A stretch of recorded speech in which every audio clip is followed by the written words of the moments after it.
자, 지금부터 A파트 새로운 삶에 대한 연상기억법을 설명드리겠습니다.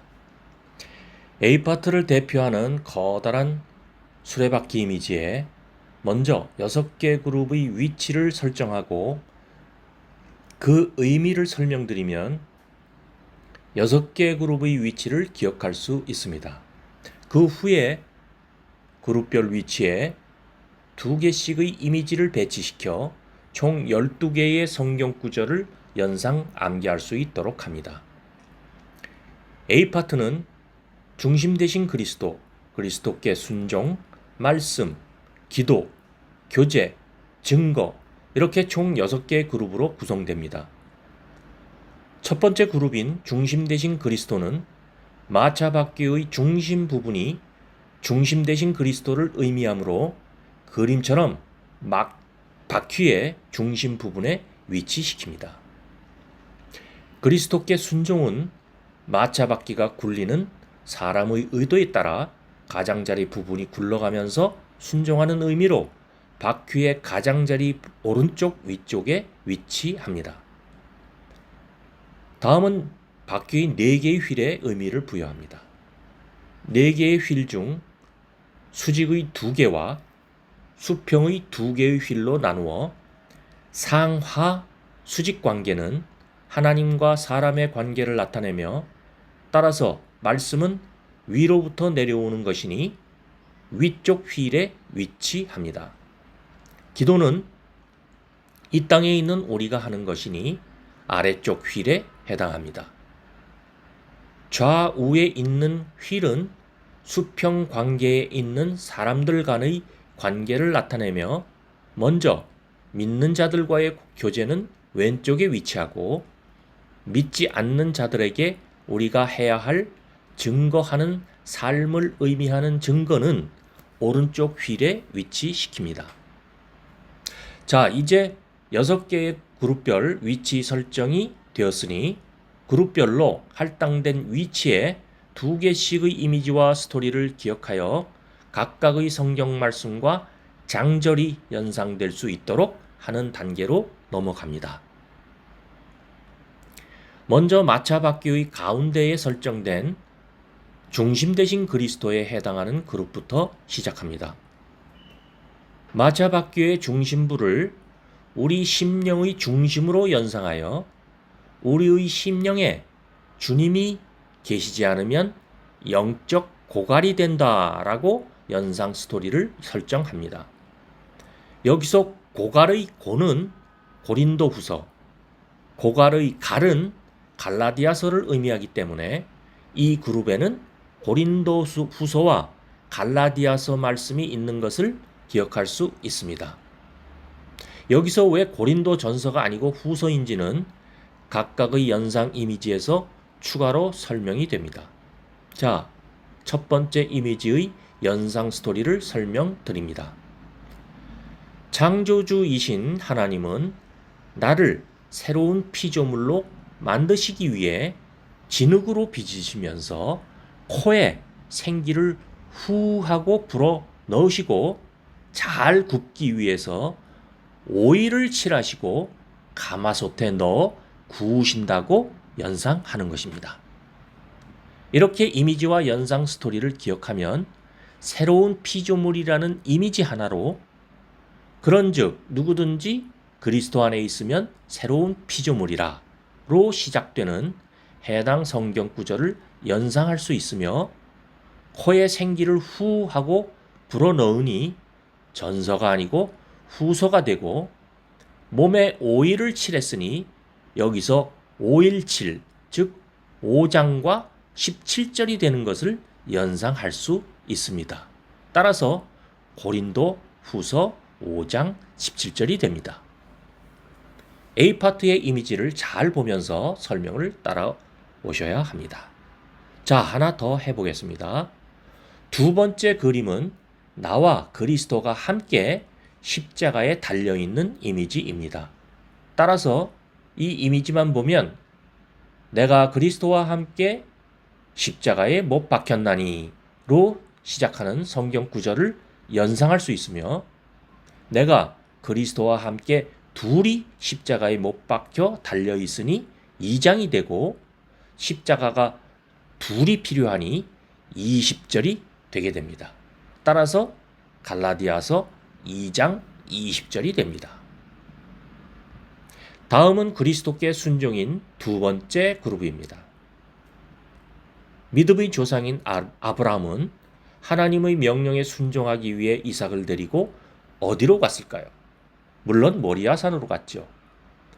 그런데 여기서 어디로의 로와 갔나요의 요에 주목하면 로마서와 요한복음이 이 그룹의 말씀임을 연상할 수 있습니다. 먼저 로마서 말씀에 해당되는 첫 번째 이미지는 내가 제단 위에 산제물로 드려지고 있는 그림입니다. 따라서 이 그림을 연상하면 말씀 중간에 너희 몸을 하나님이 기뻐하시는 거룩한 산제물로 드리라라는 내용이 있는 성경 구절을 기억해낼 수 있습니다. 그런데 구약 시대에 하나님께 제물을 제단에 드릴 때에는 정오 12시부터 오후 1시까지만 드렸다고 연상합니다. 이것은 성경적 근거는 없으나 연상 스토리로 받아들입니다. 따라서 장절은 로마서 12장 1절이 됩니다. 두 번째 이미지는 제단 옆에 기대어 있는 하나님의 계명, 즉 십계명 돌판이 있습니다. 이 십계명 이미지를 연상하면서 나의 계명을 지키는 자라야 나를 사랑하는 자니로 시작하는 성경 구절을 연결합니다. 그런데 여기서 나의 계명을 지키는 자들은 모두 일사불란하게 이 일들, 즉 주신 계명들을 지키고 순종해야 한다라고 연상 스토리를 설정하면 일사불란의 일사가 14장, 지켜야 할 이 일들에서 이 일이 21절을 의미하기 때문에 요한복음 14장 21절이 됩니다. 세 번째 그룹인 말씀입니다. 하나님의 말씀은 염수, 즉 소금물이 아니라 담수다라고 연상합니다. 여기서 담수의 담은 디모데와 다음의 의미를 합쳐서 디모데 후서로 이해합니다. 그리고 담수의 수는 여호수아를 의미합니다. 자, 이미지의 내용을 설명드리면 첫 번째 그림은 성경책 위에 있는 먹는 감이 붙어 있는 그림입니다. 이 먹는 감은 감동을 생각나게 하기 위해서 덧붙여 그린 그림입니다. 이 그림을 보면서 모든 성경은 하나님의 감동으로 된 것으로 시작되는 성경 구절을 연상하면 됩니다. 그런데 하나님의 감동을 잊지 않기 위하여 성경으로 기록할 때에는 며칠 안으로 기록해야 할까요? 이 물음에 3일이유라고 대답하는 것을 연상하면서 3일이유의 3을 3장, 1유를 16으로 해석하여 16절로 기억합니다. 따라서 디모데후서 3장 16절이 됩니다. 두 번째 그림은 입술인데 그 입술이 성경과 체인으로 연결되어 있는 그림입니다. 이 그림의 의미는 이 율법책을 내 입에서 떠나지 말게 하며로 시작되는 성경 구절을 연상하게 하기 위해서 그린 그림입니다.